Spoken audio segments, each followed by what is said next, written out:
We developed the concept of innovation blockers and amplifiers over the year to fully utilize an organization.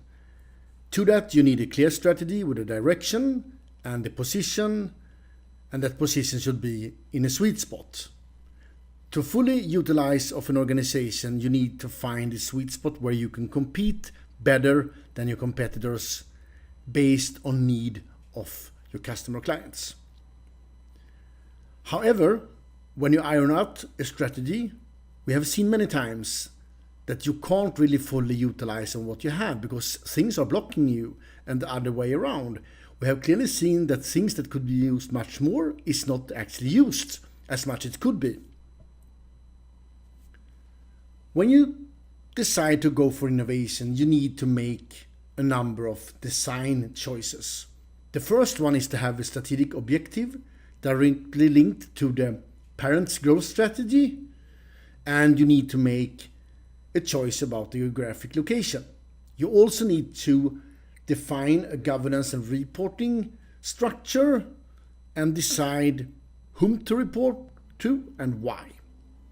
You also need to detail the involvement of the parent company and also decide whether it should be formal or informal. You also need to define an operating model. Should it be a profit center? Should it be a cost center? And what kind of KPIs do you need for actually motivating the investment? Then you also need to think about the parent's involvement in major decisions, as well as staffing and incentives and how you actually select the staff to go ahead with. Typically, there are 10 different strategic goals. There might be more. And actually, unfortunately, there are a number of reasons on the market that might be less strategic.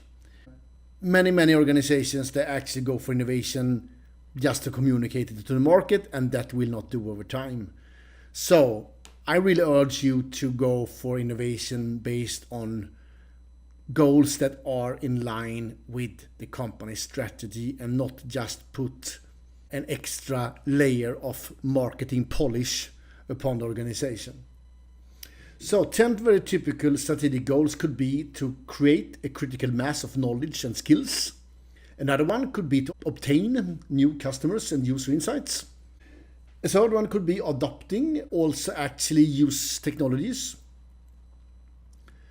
It could be collaborating externally, like in joint ventures or partnerships or networks, and learn from that. It could be to identify new business opportunities, establishing a footprint in a new or emerging markets. It could be to learn to scale faster. It could be building a test bed for rapid experimentation, or providing showcase of new offerings, or create a base for future acquisitions. When you decide to go ahead with innovation, you need to implement an innovation system. And that typically consists of a governance model, a process, role descriptions, and tools. And then you need to address capability, leadership, and culture to make sure that you really can utilize on what you have. What you should avoid is what we call the black box syndrome, that people consider the innovation center, lab, effort, project to be like weirdos in white coats having propellers on their head.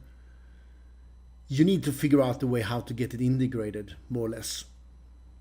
And you need to think about the governance model and how you actually can steer the initiatives, typically through an innovation board. You need to think about the funding and smart investment and cross charges. You also need to think about personnel rotations to avoid us versus them, and also to create relationship with different business units or markets or subsidiaries. However, there are a number of design principles. What we just talked about was what we call the centralized one, where you have common resources, one operational model, and you align with the corporate strategy. But there are situations where I actually would like to work with the satellites. Being much closer to the market under protection of a local manager, you're creating independencies between satellites where they can collaborate. Hard, but possible. You can also have different operational model due to different circumstances. And you can also create an independencies from the parent company or the parent group. You can also create independency from the parent company or group. Then you have the integrated approach, which is like a woven, where the whole organization acts in all horizons as one organization, utilizing all the resources and align with the corporate strategy. This is a tricky one, and based on our experience, you need to assess the organization carefully before you make the decision. And then you need to iron out a roadmap, and it could change over time. Maybe you start with a few satellites, maybe you move that into a centralized, maybe you move that into an integrated. So it's depending on the situation.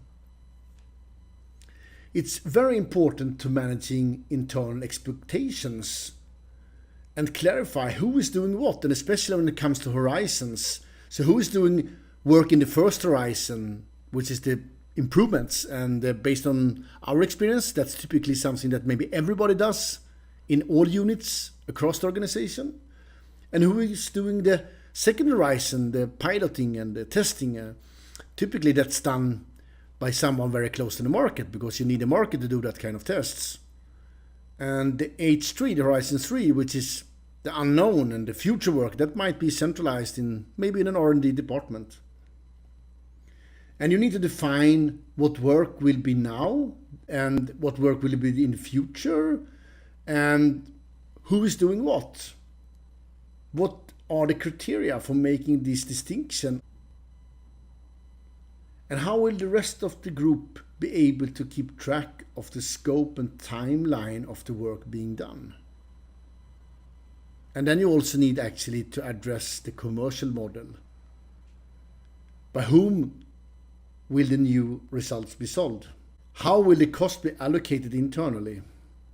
And to be able to work with assessing, identifying, and then designing, you also need to consider the blockers and the amplifiers, because there is no idle organization in the world. You will always have things you wish less for and things you can use more of. So typically blockers that we've seen in the past is silos, people working in silos, and that is literally hindering organization to work with everything from improvement in the first horizon to doing piloting in the second horizon. The other blocker that we typically see is having no purpose. And then it makes it really hard to make good judgment and motivating people. And a third blocker we often see is decision making and lack of decision making. That you don't have a methodology in place to really do experiments based on hypotheses and make decisions based on data and insights, which actually hindering or really discriminating innovation in the second and third horizon. And instead you go only for innovation in the first horizon, which is pretty known. And then you will actually end up in a situation where you only work with improvement and suddenly you will be out of business. A typically amplifier that we see many times is speed to market. It could be part of the organization that are extremely fast to get results out on the market. And then of course you should use them and engage them. Other things we see is that some parts of organization is typically really skilled at A and B testing, and if that is the case, involve them very early in the commercialization work that you do. Or maybe involving them in the decision making if you need to make more experiments and testings that is based on real data. So to summarize, assess the scene, iron out a strategy, link the resources to the strategy, remove blockers, use amplifiers, and you will be better off today, tomorrow, and in the future.